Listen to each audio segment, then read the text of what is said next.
Thank you very much for listening to this week's talk on the Sedra of Shemini, which is the third Sedra in the book of Vayikra. And we are dedicating this learning to the safe and speedy release of all of the hostages still captive in Gaza and the safety and success of all of the soldiers in the IDF.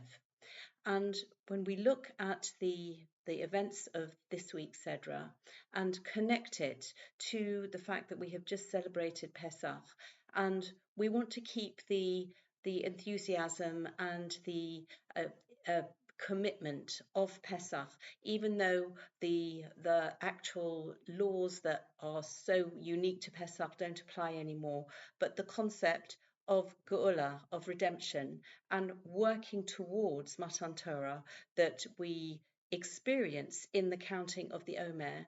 This is something that we can really focus on as we maintain that thread, maintain that connection. And also something that we can revisit at the end. We begin reading Pirkei Avot, Ethics of Our Fathers, that we read every Shabbos afternoon. One chapter, usually, until we have to sometimes condense two chapters together, but generally one chapter of the six after Mincha, and they contain special sayings of our rabbis that are really, when you think about the concept of sound bites, these are the original, not sound bites, but distilled wisdom that you can just read one sentence and it can have such a huge impact. So this is the special time that we find ourselves in. And the Sedra this year that we read immediately after Pesach contains what seem on the face of it to be very different subjects. We begin with the inauguration by Yom Hashmini on the 8th day of the Mishkan, and there is huge potential and excitement and enthusiasm, and really it's so appropriate after Pesach that we are able to revisit that unique time in the wilderness, in the Midbar. And unfortunately, the end part of that section deals with the deaths of two of Aharon HaCohen's sons, Nadav and Avihu. And what I think we can focus on this time is the reaction of Moshe Rabbeinu and Aaron in the aftermath of this very shocking turn of events that happened just when everything seemed to be going so well. And Nadav and Avihu bring an offering that they were not commanded to bring, and as a result, a fire comes down from heaven and consumes them.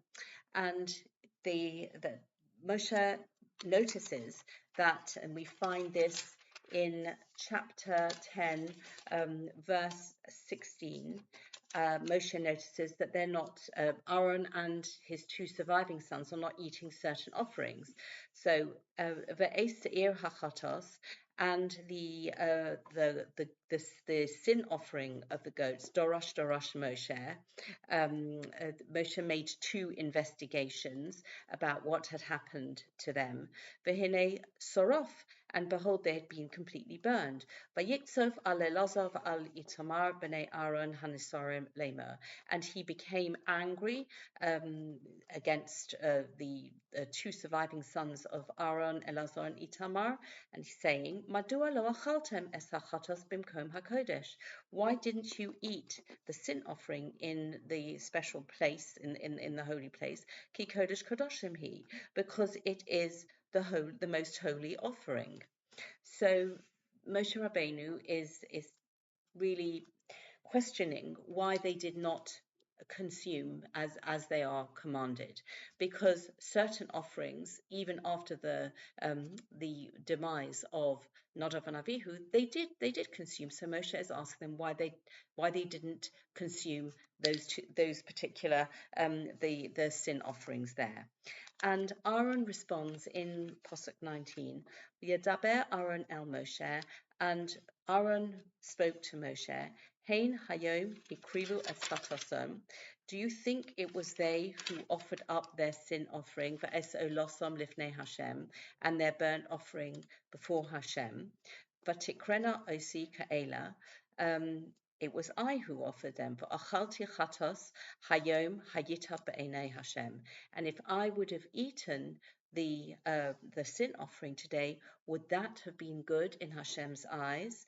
Vayishma Moshe, and Moshe heard, and we understand Shema's and processing and really comprehending. Vayitav be'enov, and it was good in his eyes. And this is the debate, as it were, between Moshe and Aaron was on the appropriateness of Aaron, who was able to eat from certain sacrifices but not from others. And it is the first and only time that we see that these two brothers who served the children of Israel so faithfully, each with their own very specific roles in leadership. And we saw a few occasions where it would have been possible for there to be tension between the two brothers. Initially, this is what actually concerned Moshe Rabbeinu very much, that he was the younger brother. He didn't want to take the most senior position because he thought that perhaps as the older brother, Aaron might resent that. And this is the sort of Aaron was joyful for his brother, for his younger brother, that he got the senior role. And so as they continued, each in their own specific roles of leadership, they were working together for the benefit, as much as possible, of the children of Israel. But we see that Moshe Rabbeinu represents Emes, and this is why he was shocked that they were not able to offer all of the offerings, even those offerings that were done on a regular basis, not just the unique offerings that were associated with the inauguration of the Mishkan. And Aaron, he represents chesed, represents kindness.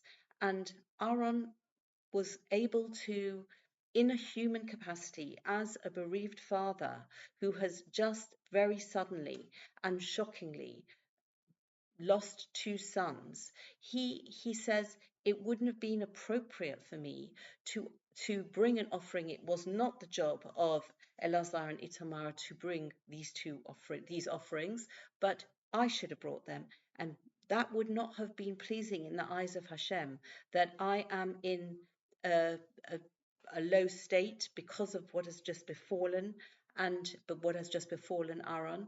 And so Aaron says, this would not have been right in my situation. And Moshe Rabbeinu, with his boundless humility, he recorded for all times, is acknowledging that this is actually the right approach. And it does highlight the difference and the unique contributions of Moshe and Aaron, because while Moshe was emes, pure truth, and that pure truth as an outcrop of the reality of the oneness of the all-encompassing nature of Hashem, doesn't see a difference between a person who needs to bring an offering, whatever has happened in their lives, and that truth is present as much in a one-off occasion and something that happens regularly, whereas with many other human beings not on that level, they will find, so for example, take the sunrise. If there's a sunrise every morning, what kind of fuss do we make about it if we have to wake up so early and make special blessings? So most people will just be very happy when they wake up that the sun is where it should be and carry on with their lives. Once every 28 or so years, there is a unique blessing that we say called Birkas Hachama, which is a blessing at a certain point in the position of the sun, and this is something that happens infrequently, and people will make a very special effort to be up on time to say that special blessing. So as many human beings, when we are in a situation where things happen on a frequent basis, then even if we are aware, we try to make ourselves aware, and we express gratitude for something. If there is a one-off occasion, that is going to be exceptionally exceptionally striking, and will invest a lot of efforts into it. But when somebody on the level of Moshe Rabbeinu, he will see everything as this pure truth. So the pure truth of the sun rising every day is as unique and special as something that happens once ever so infrequently, or just once in all of history. That, for someone of the caliber of Moshe Rabbeinu, it won't he will look at them equally as parts of the oneness of Hashem. But for most of us, that is not going to be the case, which doesn't mean that we shouldn't aspire to the great heights of Moshe Rabbeinu. But as we see, this is something that was judged favorably, that Aaron, when he responds to say it wouldn't have been appropriate for him to bring these offerings, and when somebody is in a period of avelot, of an onain, for example, after they've lost somebody, one of their close family members, and they are not allowed to make blessings, they're not allowed to perform mitzvahs, because it's just not appropriate. A human being in this state of time, in this particular state at that time, is not going to be in the right frame to carry out the mitzvahs. And so I think that this is a reflection of the greatness of both of our leaders, Moshe Rabbeinu and Aharon HaCohen, and the way that we look up to them both as role models. And we can see that they achieved in their own ways this unique closeness with Hashem, this devekus, this, like we have the word devek, which means glue in Ivrit, this bonding, this really this great intimacy with Hashem. And when we look at the contents of the rest of the Seder of Shemini, it seems to go on a complete tangent to the earlier events of the inauguration of the Mishkan and what happened to Nadav and Avihu. And we see that we have the laws of kosher animals. And you might think, well, what's the connection? So I think that overall, the discipline that we learn from the laws, the intricate laws of which animals are kosher, which animals are permitted for us to eat, and which animals are forbidden for us to eat. That kind of discipline is a practical, tangible way that we elevate our physical selves, and that is going to help us, not on the levels of Moshe Rabbeinu and Aaron, or rather, that shouldn't stop us trying to be on our levels, but irrespective of where we are on the ladder. But when we are observing these laws, we are instilling the precise regulations of Hashem, and this is going to help us achieve the deeper spiritual truths and closeness that is part of our relationship with Hashem. But it's made up of two halves. But the interesting thing is that there are also laws of, as with other creatures, there are laws of forbidden fish. And these laws come in chapter 11, verse 9. And just to read, this you shall eat from everything that is in the water. Kol asher lo snaper v'kashkeshes, everything that has fins and scales, כל אשר נפים במים, בימים ובנחלים, osom tochelu. Whether they live in seas or on the rivers, you can eat them. V'chol asher ein lo snaper v'kashkeshes. But those that don't have fins and scales, bamayim u'v'nachalim, bayamim u'v'nachalim, in the seas and in the rivers, mikol sheretz hamayim, all the creeping creatures in the water, u'mikol nefesh hachaya asher bamayim, and all the living creatures that live in the water, sheketz heim lochem, they are an abomination for you.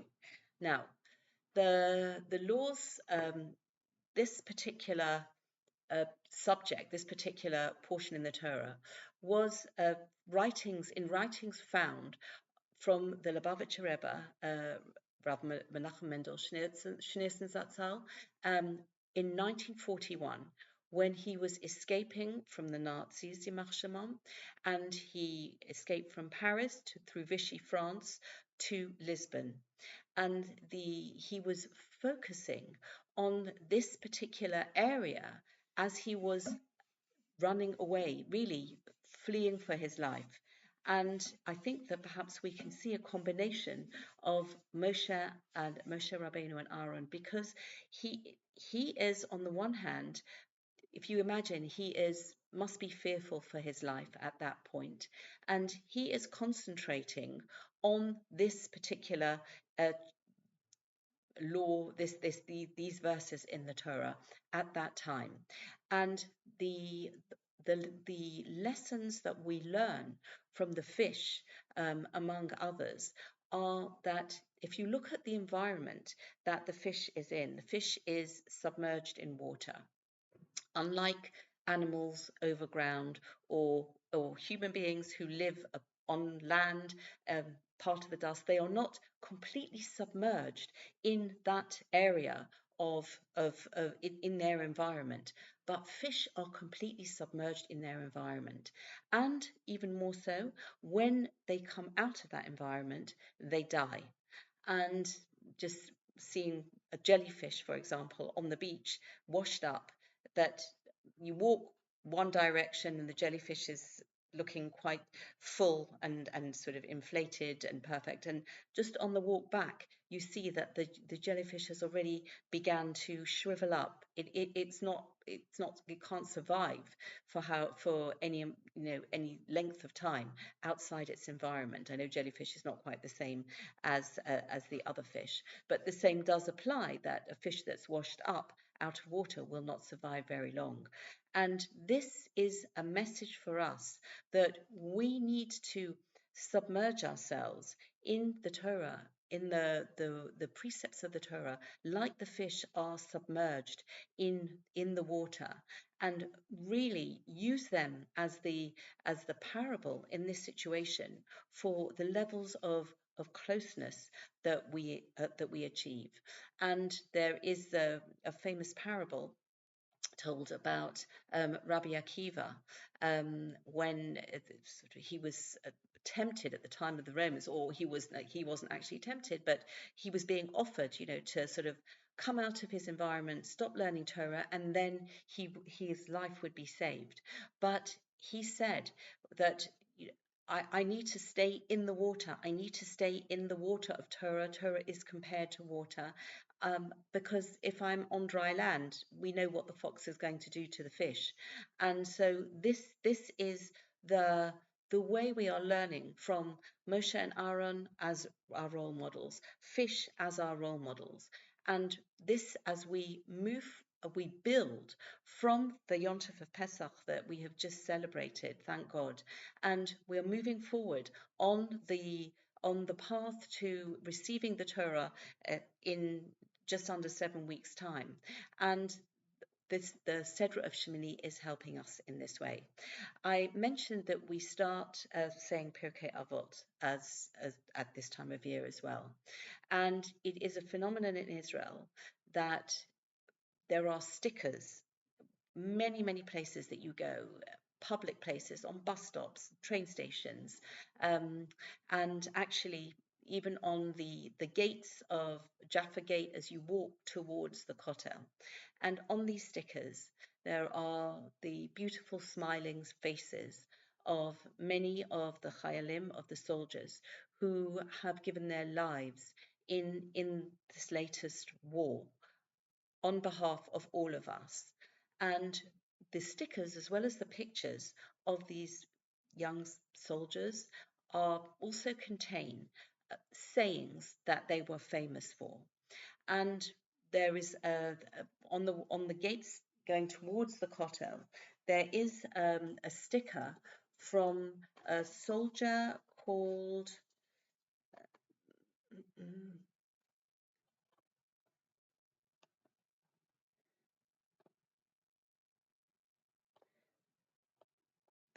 a soldier